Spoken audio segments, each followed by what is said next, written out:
Salt woke to twilight and tentatively made her way from the hospital bed to the wide window, tinted with an aqua color that washed the panorama high above the city of Atlanta with a softer, cleaner light, a vastly different perspective than from the streets of the homes. She touched the crease in her scalp, which in her reflected face seemed to continue down over her forehead, eye, and cheek, effects of the anesthesia still lingering.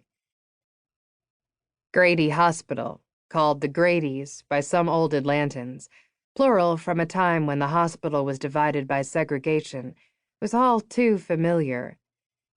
She frequented the trauma center to interview victims and witnesses, and sometimes for wounded colleagues. It never seemed to change. The muffled sounds, soft-soled shoes on linoleum, the muted opening and closing of the doors, and the sick smells underneath disinfectant. But her first time here, she had come to see her father. He was restrained with bandages that tied him to the bed, and she'd overheard someone say it was so he wouldn't throw furniture. "He's a jumper," she remembered someone saying, and she thought they were wrong because she'd never seen her father jump or even run anywhere. He was a walker. She had worn her Sunday dress. Her mother told her, "Smile and tell him you made an A on the math test." "But Salt had said. "Put on your best face. Do you want him to worry?" Her mother pushed her into the room. The room had been too warm, too close, as this room was now. Arms spread, she pressed her body and a stitched wound against the cool glass. "You look like an angel." She jumped, startled, then realized there had been a knock, but she thought it was part of the memory. "I didn't mean to scare you. Shouldn't you be in bed?" At first, Salt didn't recognize the chief, the big guy himself, his uniform blending into the darkening room. Only his shiny brass badge and insignia caught the light. He was a huge man with terracotta skin and gray eyes. Her father's face began to recede, though she held on. "Where were you?" her mother had asked. Her father moaned in the bedroom, his voice heard from anywhere in the house. "Stay here with him," shouted her mother. Salt had given a little push to the door of her parents' bedroom and stood looking through the barely cracked door. Her father was lying on the floor, and when he lifted his head to look up at her, there was sticky blood on his face.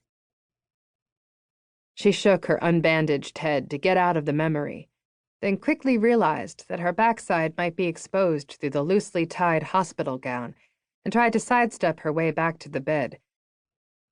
"I think I'm still a little confused. The drugs, maybe. No one told me you were coming." "I always make my way here ASAP when my officers are injured. How's your head feel?" "They said it's superficial. Mild concussion." The chief walked to her side at the bed and put his hand out. "Good that it's not so bad." "Bad enough," he said, shaking her hand, the movement jarring her eyesight.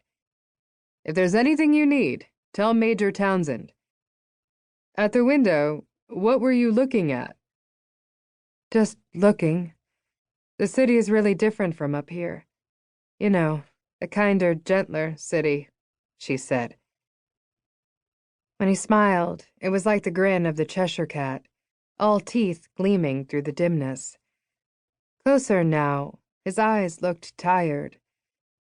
Salt felt groggy from the anesthesia, trying to work out if the chief was part of the memory or the here and now.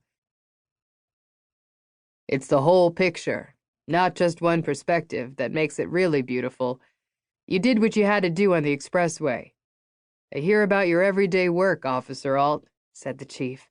"I hope you know the regard your fellow officers have for you."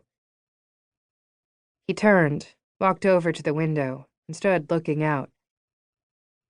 After what seemed like a long silence, Salt said, "Chief." It was his turn to snap back to the moment. "Some days, it's hard to tell the forest for the trees," he said. She thought of the trees in her dream. "Yes, sir," she said, and fumbled for the light switch, pinned to the hospital pillow.